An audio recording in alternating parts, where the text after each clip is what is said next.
تعلیم کا حلقہ کرنے میں اسٹیشنوں پر، ہوائی اڈوں پر اس کی احتیاط رکھی جائے کہ ہر مذہب کے لوگ اس کے اندر بیٹھیں گے تو اس کے اندر انسانیت پر، اخلاق پر، آخرت پر اور اللہ کی عظمت پر بات ہو تو یہ انشاءاللہ سب کے لیے مفید ہوگی۔ ریل یا اسٹیشن یا بس کے اندر جب بیٹھیں تو جوڑیاں بنا لیں۔ خیر یہاں اگر ریل نہیں تو جہاں جاؤ گے وہاں ریلیں ہوتی ہیں، کیونکہ ہمارے ریلیں ہیں، زبان لفظ ریل کا آ رہا ہے۔ ایک تو ساتھیوں کو پہچاننا، ہر ساتھی کی صلاحیت کو دیکھنا، ایک دوسرے کی جوڑی بنانا، کم جاننے والا زیادہ جاننے والا، کلمے کے لفظ ٹھیک ہو، سورہ فاتحہ ٹھیک ہو، یہ جوڑیاں بنا بنا کر اس کو کیا جائے۔ ریلوں کے اندر بھی سارے ساتھیوں کو دیکھا جائے کہ صلاحیت کے ہیں تو ان کی صلاحیتوں کے اعتبار سے ان کا استعمال ہوتا رہے، اور جماعت کے ہر کام میں ہر ساتھی کو لگایا جائے تاکہ ہر ساتھی اللہ کے دین کا داعی بنے۔ اس کے بعد جب آپ اسٹیشن پر اتریں، ٹکٹ وغیرہ دینے کے بعد پھر ایک طرف اپنا سامان رکھ کر چاروں طرف ساتھی جمع ہو کر ذہن بنا کر اور پھر اللہ سے دعا مانگ کر اس بستی کے اندر داخل ہو۔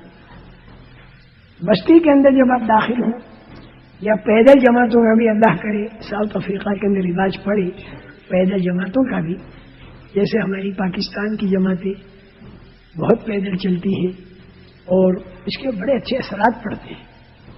دیکھنے میں تو یہ دکھائی دیتے کہ پیدل جا رہے ہیں، کیا فائدہ؟ نہیں بھائی نہیں، یہ پیدل چلنا جو ہے یہ رسول کریم صلی اللہ علیہ وسلم کی، میری گھڑی کر گئی، اچھا، رسول کریم صلی اللہ علیہ وسلم کی طائف کے اندر جب آپ تشریف لے گئے تھے نا، پیدل تشریف لے گئے تھے، تو ہمارے پیارے نبی کی یہ ایک سنت ہے پیدل چلنا، تو اللہ کرے اس کی بھی عادت پڑے۔ تو پیدل چلنے کے اندر جوڑیاں بنتی ہیں، اور پھر جب دوسری بستی آئے تو اپنی ضروریات سے فارغ ہو کر پھر بستی میں داخل ہو۔ بستی کے اندر جب چلے تو راستے کے ایک طرف چلے، جو ٹریفک کا قانون ہے اس کا بھی ہمیں خیال کرنا پڑے گا۔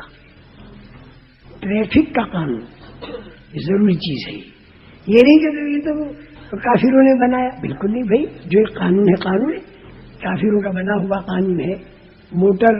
موٹر جو ہے کون سی سائڈ پر چلنی چاہیے اسی سائڈ پر چل رہی پڑتی ہے، ورنہ ایکسیڈنٹ ہو جائے گا۔ نظریں نیچی کر کے چلنا، زبان سے اللہ کا ذکر کرنا، تصویروں اور عورتوں کے دیکھنے سے بچنا، کیونکہ نظر جو ہے یہ شیطان کے تیروں میں کا زہریلا تیر ہے۔ زنا شروع ہوتا ہے نظر سے اور پورا ہوتا ہے شرمگاہ پر، اس لیے نظروں کی حفاظت۔ اور آدمی جب مسجد میں جائے تو سامان وغیرہ اگر مسجد کے قریب کا کوئی کمرہ ہے اس کمرے کے اندر رکھا جائے۔ مسجد جو ہے یہ سامان رکھنے کی جگہ نہیں ہے، لیکن پھر کمرہ نہیں تو پھر مجبوری میں مسجد کے اندر سامان آدمی رکھ سکتا ہے، لیکن ذرا ترتیب سے رکھے کہ نمازیوں کو کوئی تکلیف نہ ہو۔ وضو کر کے تحیت المسجد پڑھ کے اور پھر مشورے کے اندر ساتھی بیٹھ جائیں۔ مشورے کے اندر جب ساتھی بیٹھے تو ذرا یہ مقامی لوگوں کو بھی اپنے ساتھ میں لیں۔ بہت سی جگہ ایسی جہاں کوئی کام ہے تو کام والے آدمیوں کو پہلے بلا لیا جائے، مقامی لوگوں کو، تاکہ ان سے پوری بستی کے حالات معلوم ہوں، اس پوری بستی میں دین کا کام کتنا ہو رہا ہے، آپ پھر اس کام کو اس سے آگے بڑھا دیں گے۔ بے خبر نہ ہو بستی سے، اس بستی میں کتنی مسجدیں ہیں، مسجد وار جماعت کتنی میں بنی ہے، مسجد وار جماعت جو ہے یہ صرف کاغذ پر ہے یا برابر نکلتی بھی ہے، ان میں سے کتنی 3 دن کی جماعتیں نکلتی ہیں، اس بستی کے اندر 4 مہینہ دیے ہوئے آدمی کتنے ہیں، چلہ دیے ہوئے کتنے ہیں، کون اب تک کام کے اوپر باقی ہے، کون بیٹھ گئے، یہ ساری باتیں معلوم کرنے کی ہوتی ہیں بستی کی۔ اب مشورہ جو آپ کو کرنا ہے تو اس مشورے کے اندر 2 باتیں بڑی اہم ہیں۔ ایک تو جون سی بستی میں آپ ہیں وہاں پر مقامی کام کو چالو کرنا، اور اگر چالو ہے تو اس کو آگے بڑھانا. ایک تو کام یہ کرنا ہے. جون سی مسجد میں آپ ہیں وہاں پر مسجد والی جماعت بنی ہے کہ نہیں، ایک تو وہ بنانی ہے مقامی کام، اور دوسرا وہاں سے جماعت کا باہر نکالنا. یہ دو فکریں ہوں. اس کے ساتھ پھر 24 گھنٹے کا نظام بنے. 24 گھنٹے کا جو نظام بنے تو اس کے اندر یہ بات ذہن میں رہے کہ ہمارے جو ساتھی ہیں ان کے اوپر دعوت کا کام بدل بدل کر آئے، بدل بدل کر. آج اگر ایک آدمی کے ذمے بیان ہے تو کل وہ ساتھی گشت کے اندر بات کرنے والا بنے، پرسوں اس ساتھی کے ذمے تعلیم کرانی ہو جائے، ایک دن جو کھانا وغیرہ پکانے کی خدمت ہے اس کے اندر لگایا جائے، تو وہ ہر آدمی ہر کام کرنے والا بنے. ایسی بات ہوتی ہے کہ کسی کو کسی کام میں زیادہ مہارت ہوتی ہے اور کسی میں کم ہوتی ہے، یہ تو ہر آدمی کے اندر ہوتی ہے.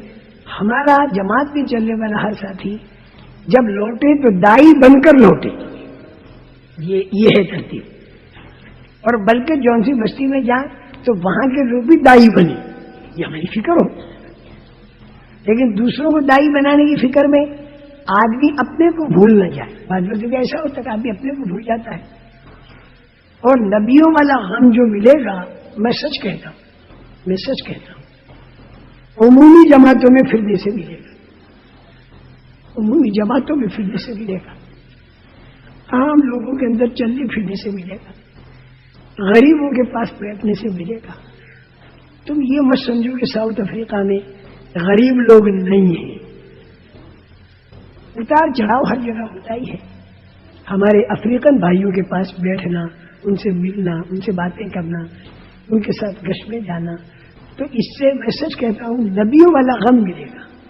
ملکوں کے اندر کے آپ حضرات تشریف لے جائیں تو وہاں پر عمومی جماعت کے اندر چلے. یہ جو سال کا چلہ ہے، سال کا 3 چلہ دینے والا بھی ایک چلہ تو عمومی جماعت پہ دے دے، اپنی مسجد کی جماعت بنا کر، اور اس میں وہ بھائی جائے.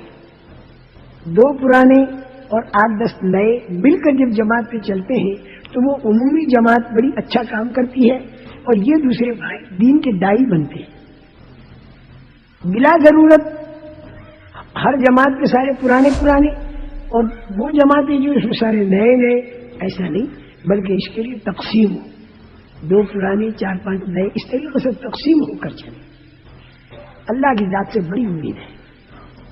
24 گھنٹے کا جو مشورہ آپ کو کرنا ہے تو مشورے کے اندر بیان کس وقت میں ہوگا، تعلیم کس وقت میں ہوگی، گشت کس وقت میں ہوگا، یہ ساری باتیں، خصوصی گشت کہاں پر کرنا، کھانے وغیرہ کی پکانے کی ذمہ داری کس کے سپرد کی جائے، یہ ساری کاموں کا مشورہ ہوگا. مشورہ کرنے کا طریقہ کیا ہے؟ مشورہ کرنے کا طریقہ یہ ہے کہ جو ذمہ دار ہے یہ جس سے پوچھے وہ رائے دے،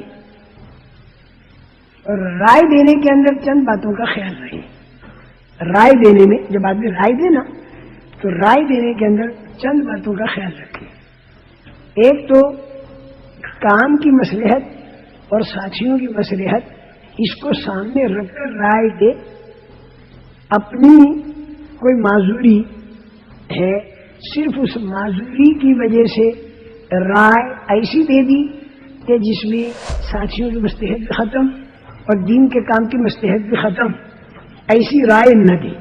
مثلا آپ سے رائے مانگی، آپ ہیں بیمار اور آپ کو رات کو نیند نہیں آئی تکلیف کی وجہ سے، اور اس وقت آپ کو بہت نیند آ رہی ہے، آپ کو نیند آ رہی ہے، تو آپ رائے بھی یہ دے رہے کہ بھائی اس وقت میں سب کو سو جانا چاہیے، تو یہ ٹھیک نہیں، یہ ٹھیک نہیں. اس پہ ساتھیوں کی مصلحت بھی باقی نہیں رہی اور دین کے کام کی مصلحت بھی باقی نہیں رہی. یہ تو صرف اپنی نفس کو دیکھا اس نے. نہیں، رائے تو دے دے کام کی مصلحت کو سامنے رکھ کر کہ بھائی اس وقت میں تعلیم میں ہمیں سب کو بیٹھنا چاہیے. اب اگر ذمہ دار نے فیصلہ تعلیم کا کر دیا تو چونکہ اب آپ بیمار ہیں، مجبوری ہے آپ کی، تو آپ ذمہ دار صاحب سے اجازت لے کر اور کسی کنارے پر جا کر آپ آرام کر لیں، اس میں کوئی حرج نہیں. لیکن اپنے آرام کی وجہ سے رائے بھی ایسی دے دی تو یہ ٹھیک نہیں.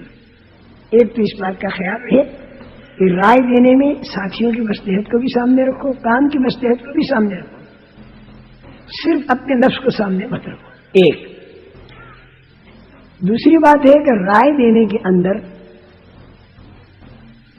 دوسرے آدمی کی رائے کا کاٹنا نہ ہو. رائے الگ الگ ہو کوئی حرج نہیں. رائے الگ الگ آئے یہ تو ہوتا ہی ہے، صحابہ کے دور میں بھی ہوا، آج بھی ہوتا ہے، اس میں کوئی اشکال نہیں. لیکن اپنی رائے ایسے انداز سے نہ دے کہ جیسے دوسرے آدمی کی رائے کو کاٹ رہا ہو.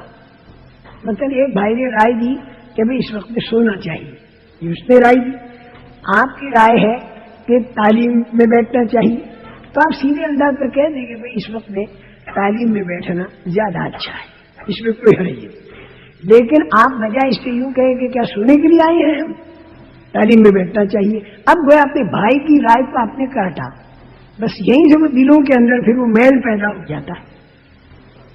اور یہ دلوں کے اندر جو میل پیدا ہوتا ہے نا، تو پھر بعد میں تب اللہ تعالیٰ اس میل کو صاف کرنے کے لیے پھر آزمائش کی گھاٹی میں ڈال دیتے ہیں. وَلِيُمَحِّصَ حصہ معافی قلوب، جو تمہارے دلوں کے اندر میل آیا تو اس کو ذرا فلٹر کرنے کے لیے اللہ آزمائش کی گھاٹی میں ڈال دیتے ہیں، جو احد کے اندر ہوا. وَلِيُمَحِّصَ حصہ معافی قلوب، یہ ایسا نہیں ہونا چاہیے. دو باتیں. تیسری بات رائے دینے میں اس کا خیال رہے، رائے دینے میں کہ تحکمانہ انداز نہ، حاکمانہ انداز نہ. یہ ٹھیک نہیں. حاکمانہ انداز یہ کہہ دیں کہ بھئی اس وقت تعلیم کرنی چاہیے، یہ تو ٹھیک ہے. نہیں بھائی تعلیم ہونی چاہیے، تعلیم کی سوا کیا ہو سکتا ہے، تعلیم ہی ہونی چاہیے. تو ایسے جو بنے بنائے امیر ہوتے ہیں، چاہے ان کو بناؤ کہ مت بناؤ، وہ اپنی ہی چلاویں، ٹھیک نہیں. تین باتیں ہوں، میں نے تین باتیں بتائی. باتیں تو بہت سی ہیں لیکن تھوڑے وقت ساری باتیں تو آتی نہیں. یہ تین باتوں کو ذہن میں رکھو. ایک تو کام کی اور ساتھیوں کی مصلحت کو سامنے رکھ کر رائے دے، اپنی نفس نہیں. دوسرے کی رائے کے کاٹنے کا انداز نہ. تیسرے حاکمانہ انداز نہ. اس طرح سے رائے دے، جس سے ذمہ دار رائے مانگے وہی دے، اور جس سے رائے نہ مانگے وہ رائے نہ دے. لیکن اگر کوئی بڑھیا بات ذہن میں آئی اور آپ کو رائے دینی ہے تو ذمہ دار سے اجازت مانگ کر پھر وہ اپنی رائے دے. اب ذمہ دار ساتھی جو فیصلہ کرے تو سارے ساتھیوں کی رائے آنے کے بعد اس کا ذہن کھلے گا، اور اس کے ذہن کے کھلنے کے اعتبار سے وہ فیصلہ ذمہ دار ساتھی کرے گا.